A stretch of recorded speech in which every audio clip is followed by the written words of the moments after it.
কাবা ঘরের 4টা কর্নার আছে, এর মধ্যে একটা কর্নারের নাম হচ্ছে রুকনুল হাজারিল আসওয়াদ, ব্ল্যাক স্টোন কর্নার। এই হাজারুল আসওয়াদের এই কর্নারে একটা পাথর আছে, এই পাথরটাতে চুমু দেওয়ার জন্য লোকজন ধাক্কাধাক্কি করে। আপনারা যারা হজ উমরা গিয়েছেন দেখছেন না, এই হাজারুল আসওয়াদে চুমু দেওয়ার কারণ হচ্ছে এই পাথরে চুমু দিলে যিনি চুমু দেয় তার গুনাহগুলো এই পাথর টেনে নেয়। এই হাজারুল আসওয়াদ পাথর আপনার পক্ষে সাক্ষী দিবে, এটাকে আল্লাহ ঠোঁট দিবে, মুখ দিবে, চোখ দিবে, আর আল্লাহর সামনে দাঁড়িয়ে কিয়ামতের দিন বলবে, আল্লাহ তোমার এই বান্দা তার 2 ঠোঁট দিয়ে আমাকে চুমু দিয়েছিল, এর জান্নাত না দেওয়া পর্যন্ত আমি এই পথকে ছাড়বো না।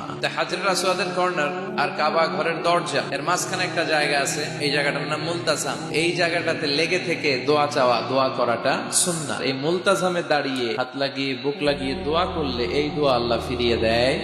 এই দোয়াটা কবুল করে নেয় কে? সাহাবারা এটা করতেন। কিন্তু এই মুলতাজামে তো সহজে জায়গা পাওয়া যায় না, লক্ষ লক্ষ হাজী সাহেব মুআতামিরুন উমরাকারীরা ধাক্কাধাক্কি করে ওই জায়গায়। তো এক ইমাম সাহেব সে অনেক ধাক্কাধাক্কি করে যুদ্ধ করে মুলতাজামে হাত লাগানোর সুযোগ পেয়েছে। হাত লাগায় ধাক্কার চোটে সে তাড়াতাড়ি করে আল্লাহর কাছে দোয়া করতেছে যে, আল্লাহ জীবনে যত দোয়া করছি আর যত দোয়া করব এই সব দোয়া তুমি কবুল করে নিও। এই একটাই দোয়া। He work smart, say smartly কাজ করেছে। ইট ডাজন্ট ওয়ার্ক হার্ড, সে কষ্ট করে ওদিকে ধাক্কাধাক্কির মধ্যে, আল্লাহ আমার গাড়ি দাও, বাড়ি দাও, নারী দাও, এটা লাগবে ওটা লাগবে, আমার অসুস্থতা, আমার শাশুড়ি অসুস্থ, আমার আম্মা অসুস্থ, এরে ভালো করো, এরে সম্পদ দাও, এর দারিদ্রতা বিমোচন করো, এত কিছু এখানে করার সুযোগ নাই। ওইখানে ধাক্কাধাক্কি, ওখানে যুদ্ধ। এবার ওইখানে এই দোয়া যদি কবুল হয়ে যায়, এবার বাড়িতে এসে দোয়া শুরু। সুবহানাল্লাহ পড়েন। এজন্য মুমিনরা they don't work hard, they work smart. তারা মেধাকে কাজে লাগায়, ঝুপ বুঝে কোপ মারে। যখন দোয়া করলে কবুল হয় তখন দোয়া করার দরকার আছে না নাই?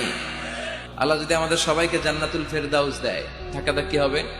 মা বাইনাল মিসরাআইন মিন মাসারি'আল জান্নাহ মা বাইনা মাক্কা ওয়া হাজার। সৌদির মক্কা শহর থেকে বাহরাইনের হাজার শহর যত লম্বা, জান্নাতের এক একটা দরজা ঠিক তত লম্বা। সেই হিসাবে কয়েকশো কোটি মানুষ আমরা এক ধাক্কা জান্নাতে ঢুকবো। তো দরজা যদি হয় এত বড়, আসল জান্নাত কত বড়? ওই আল্লাহর দরবারে ভান্ডারে কোনো কমতি আছে? বিশ্বনবী বলেন, হাদিসে কুদসিতে আল্লাহ ফরমান, লাউ আন্না আউওয়ালাকুম ওয়া আখিরাকুম ওয়া ইনসাকুম ওয়া জিন্নাকুম কামু আলা সাঈদিন ওয়াহিদ। পৃথিবীর সব মানুষগুলো সাইয়েদনা আদম থেকে শুরু করে up to the day of judgement, পৃথিবীর সবাই যদি আল্লাহর কাছে যার যা লাগে ফরিয়াদ করা শুরু করে দেয়, আল্লাহ দাও, এটা দাও, এটা দাও, আল্লাহ বলে আমি তোদের যা চাওয়া আছে সব যদি দিয়ে দেই, তারপরেও আমি আল্লাহর ধন ভান্ডারের 1 ইঞ্চিও কমবে না। তো এই জন্য সবসময় কার কাছে চাইতে হবে?